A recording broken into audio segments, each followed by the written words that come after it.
On this video, we're going to look at internal growth of a firm. The opposite of organic growth is inorganic growth. Health warning there.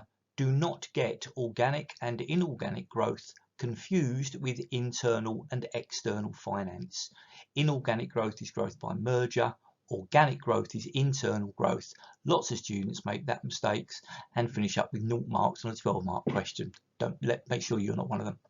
Now, whether it's internal or external growth, we can apply ANSOF to analyse that development. So say, for example, we have a specialist small college that offers BTEC Level 2 Business External Certificate.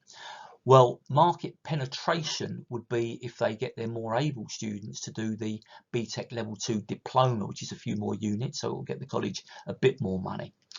Product development would be if they could introduce a BTEC Level 3 course.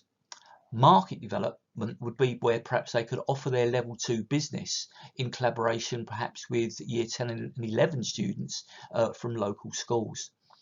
Diversification would be where perhaps they offer a BTEC level 2 engineering, completely new course, to year 10 and 11 students, again completely new market from local schools. So how can you grow organically? Well, one thing you can do is you can introduce some related products. If you look there, Trunky, when you buy one of these sit-on suitcases for kids, you also can buy in a toddle pack backpack and a sticker pack. So Trunky have been extending the range. Trunky are a really good case study. In 2006, they appeared on Dragon's Den asking for £100,000. Most of the dragons turned them down flat. One offered them 100,000, but in return they wanted 50% of the business, and Trunky basically said no. 7 years later, by 2013, Trunky had sold 2 million of their suitcases. That's regarded as one of the biggest mistakes that the dragons have ever made.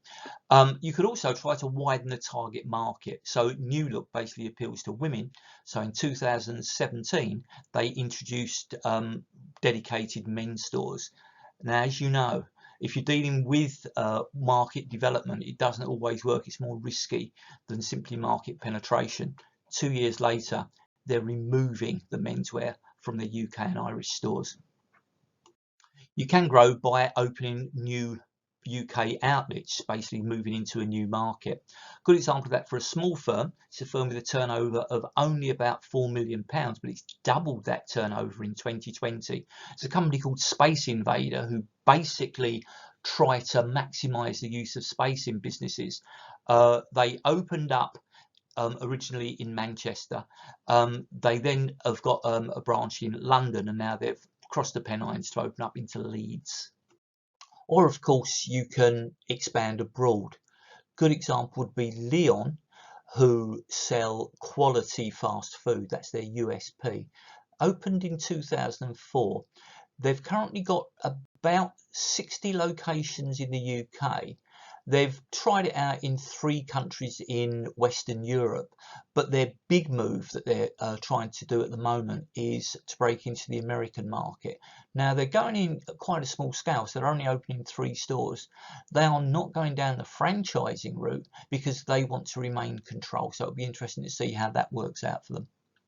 You can change your distribution methods. Frequently these days this is by offering online. So Morrison's, for example, have recently strengthened their online offerings, or you could change the way that you sell. So Marks and Spencer, for example, have made really big moves into service stations, airports and railway stations for selling their food. Leon's didn't go down the franchising route, but other companies have. So these are the 7 top franchises to own in America in 2021. Number 1 is Dunkin' Donuts. Again, that reduces your outlay as a company, but it also means that you've got a bit less control. And finally, of course, you can diversify. Really good example of this during COVID. A number of brewers and distillers around the world, they use alcohol, and you need alcohol in hand sanitizer. So a lot of them have moved into that market. So there's our 4 methods: develop new products, develop new markets, franchise, or diversify. So what are the benefits of organic growth? Well, it's regarded as generally a steadier, more peaceful, often slower method. It's less risky because the alternative, growth by merger, might mean that you buy up a company and perhaps you're not quite aware of what their problems are, or they might actively try to stop you taking them over, so you avoid buying out wars. Organic growth means that you're going to have more control over your business, which means you're more likely to offer a consistent product and to maintain the things that you are good at. And there's less chance of your brand being diluted by a bad merge. So what are the disadvantages? Well, the obvious disadvantage is there could be a firm that really fits in well with what you are doing, where it would be ideal for merger. And if you are fixated on growing organically, you might miss out on that. So Facebook for many years was basically not a merging company. They changed their mind once they wanted to get their hands on Instagram, and that was really their first big merge. And so they've been able to continue to grow via mergers. Had they grown internally, they wouldn't have had that advantage. Secondly, it's relatively slow, and that means that the leaders might be under pressure to go for a faster route, perhaps from shareholders.